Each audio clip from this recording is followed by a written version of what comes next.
ಹೊಸ್ದಾಗಿ ನನ್ನ ಚಾನಲ್ ದಯವಿಟ್ಟು ಸಬ್ಸ್ಕ್ರೈಬ್ ಮಾಡ್ಕೊಳ್ಳಿ. ಇವತ್ತಿನ ಆಸೆ ಮತ್ತು ನಿನ್ನ ಜೊತೆ ನನ್ನ ಕತೆ ಸಂಚಿಕೆ ನೋಡೋಣ ಬನ್ನಿ. ನಿನ್ನೆ ಹುಲಿಯಾಗೆ ಅಜಿತ್ ಮತ್ತು ಸೂರ್ಯ ತಕ್ಕ ಪಾಠ ಕಲಿಸ್ಬಿಟ್ಟು ಬಂದಿರ್ತಾರೆ, ಎಲ್ಲರನ್ನು ಹೊಡೆದ್ಬಿಟ್ಟು.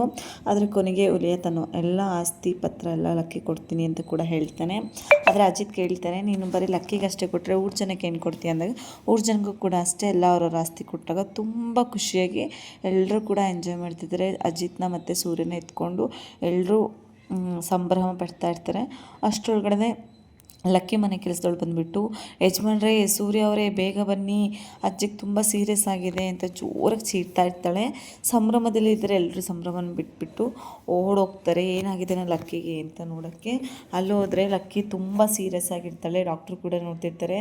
ರಂಗನಾಥ್ ಅವ್ರು ಬಂದು, ಡಾಕ್ಟ್ರೇ ನಮ್ಮಮ್ಮಗೆ ಏನಾಗಿದೆ ಹೇಳಿ ಬೇಗ, ನನ್ನಮ್ಮ ಏನಾಗಿದೆ, ನಮ್ಮಮ್ಮಂಗೆ ಹೆಂಗಾರ ಮಾಡಿ ಉಳಿಸ್ಕೊಡಿ ಅಂತ ಹೇಳ್ತಾರೆ. ಡಾಕ್ಟ್ರ್ ನನ್ನ ಕೈ ಎಲ್ಲ ಮೀರೋಗ್ಬಿಟ್ಟಿದೆ, ನೀವು ಅಂಥ ಬರೋ ಉಳಿಸ್ಕೊಬೇಕು ಅಂದರೆ ಬೆಂಗಳೂರಿಗೆ ಹೋಗಿಬಿಟ್ಟು ಆಕ್ಸಿಜನ್ ಸಮೇತ ಹೋಗಬೇಕು, ಹಾಗೆ ಅಂತೂ ಹೋಗೋಕ್ಕಾಗಲ್ಲ ಅಂತ ಕೂಡ ಹೇಳಿದಾಗ ತುಂಬ ಗಾಬರಿ ಕಟ್ಬಿಡ್ತಾರೆ ಎಲ್ಲರೂ ಕೂಡ. ಏನು ಮಾಡೋದೀಗ ಅಂತ ಸೂರ್ಯ, ಡಾಕ್ಟ್ರ್ ನಿಮ್ಮ ಕಾಲೇ ಬೀಳ್ತೀನಿ, ಇಷ್ಟರಗಷ್ಟಾಗಿ ನನ್ನ ಅಜ್ಜಿನ ಉಳಿಸ್ಕೊಡಿ ಅಂತ ಕೂಡ ಹೇಳ್ತಾರೆ. ಆವಾಗ ಡಾಕ್ಟ್ರು ಕೂಡ ಹೇಳ್ತಾರೆ, ನನ್ನ ಕೈಲಿ ಏನೂ ಇಲ್ಲ, ಎಲ್ಲ ದೇವ್ರಿಗೆ ಬಿಟ್ಟಿದ್ದು, ದೇವ್ರ ಮೇಲೆ ಮಹಿಮೆ, ದೇವ್ರ ಮೇಲೆ ಭಾರ ಹಾಕಬೇಕಷ್ಟೇ ಅಂದಾಗ ಸೂರ್ಯ ತುಂಬ ಹೆದರ್ಕೊಂಡು, ಅಜ್ಜಿ ನಾನು ಯಾವತ್ತೂ ನಿನ್ನ ಅಜ್ಜಿ ಅಂತ ನೋಡಿಲ್ಲ, ಅಮ್ಮ ಇಲ್ಲದೆ ಇರುವಾಗ ನೀನು ನನ್ನನ್ನು ಸಾಕಿರೋದು ಅಂತೇಳಿ ತುಂಬ ಗೋಗರಿತಾನೆ ಸೂರ್ಯ ಅಂತೂ. ಅವಾಗ ಅಜ್ಜಿ ಯಾವುದೇ ಕಾರಣಕ್ಕಿದ್ರಲ್ಲ, ಹಾಗಾಗಿ ಊಟಕ್ಕೆ ಅಂತೇಳಿ ಹಾಕ್ಕೊಂಬಂದು, ಅಜ್ಜಿ ನಂಗೆ ಹೊಟ್ಟೆ ಹಸ್ತಿದೆ, ಲಕ್ಕಿ ಎದ್ದ ಮೇಲೆ ನನಗೆ ಊಟ ಮಾಡಿಸು, ನಂಗೆ ತುಂಬ ಹೊಟ್ಟೆ ಹಸ್ತಿದೆ ಅಂದಾಗ ಮತ್ತೆ ರಂಗನಾಥರು ಹೇಳ್ತಿರ್ತಾರೆ, ಅಮ್ಮನ ಪ್ರೀತಿ ಕಾಣದೇ ಇರುವಾಗ ಅಜ್ಜಿನೇ ಹಾಕಿದ್ದಾರೆ ಅಂತೇಳಿ ರಂಗನಾಥ್ ಹೇಳ್ತಾ ಇರಬೇಕಾದ್ರೆ ಅಶಾಂತಿ ಕೂಡ ಸೂರ್ಯನ ಕಡೆ ನೋಡ್ತಾ ಅಳ್ತಾ ಇರ್ತಾಳೆ.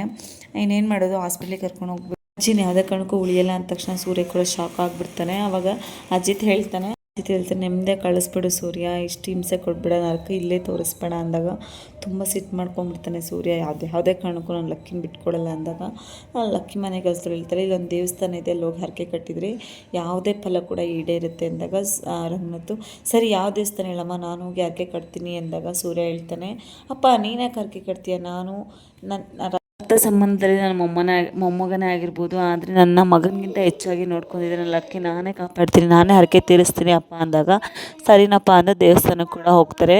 ದೇವಸ್ಥಾನಕ್ಕೆ ಹೋಗ್ಬಿಟ್ಟು ಲಕ್ಕಿನ ಉಳಿಸ್ಕೊಬೇಕು ಅಂತ ತುಂಬ ಕಷ್ಟಪಡ್ತಾ ಇರ್ತಾರೆ. ಆವಾಗ ಅಲ್ಲೊಂದು ಹರಕೆ ಇರುತ್ತೆ, ಹರಕೆ ಕೂಡ ಕಟ್ಬಿಟ್ಟು ಸೂರ್ಯ ಸರಿ ಅಂತ ಹರಕೆ ಕಟ್ತೀನಿ ಅಂತ ಅಜಿತ್ ಕೂಡ ಹೇಳ್ತಾನೆ, ನನ್ನ ಗೆಳೆಯ ಎಲ್ಲರಿಗೂ ಗೊತ್ತಾಗಬೇಕು, ಇಡೀ ದೇಶಕ್ಕೆ ಇಡೀ ಪ್ರಪಂಚಕ್ಕೆ ಗೊತ್ತಾಗಬೇಕು, ಇಷ್ಟು ಹರಕೆ ಹೊತ್ತಿದ್ದ ಒಂಟಿ ಕಾಲ ನಿಂತ್ಕೊಂಡು ಹರಕೆ ಕಟ್ಕೊಂಡು ತನ್ನ ಅಜ್ಜಿನ ಉಳಿಸ್ಕೊಂಡ ಅಂತ ಇಡೀ ಪ್ರಪಂಚಕ್ಕೆ ಗೊತ್ತಾಗಬೇಕು ಅಂತ ಕೂಡ ಅಜಿತ್ ಹೇಳ್ತಾನೆ.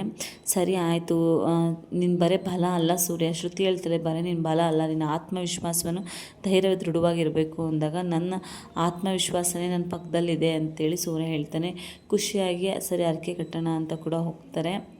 ಸರಿ ಇನ್ನೇನು ಅಜ್ಜಿಗೆ ಪ್ರಜ್ಞೆ ಕೂಡ ಬರುತ್ತೆ, ಅಷ್ಟರೊಳಗಡೆ ಅಜ್ಜಿಗೆ ಕೂಡ ಮನೆ ಕೆಲಸದಲ್ಲಿ ಬಂದು ಅಜ್ಜಿ ಪ್ರಜ್ಞೆ ಬಂತು ಅಂತ ಎಲ್ಲರೂ ಕೂಡ ಕರ್ಕೊಂಬರ್ತಾಳೆ. ಎಲ್ಲರೂ ಕೂಡ ಖುಷಿಯಾಗಿ ಹೋಗ್ತಾರೆ ಲಕ್ಕಿ ನೋಡೋದಕ್ಕೆ.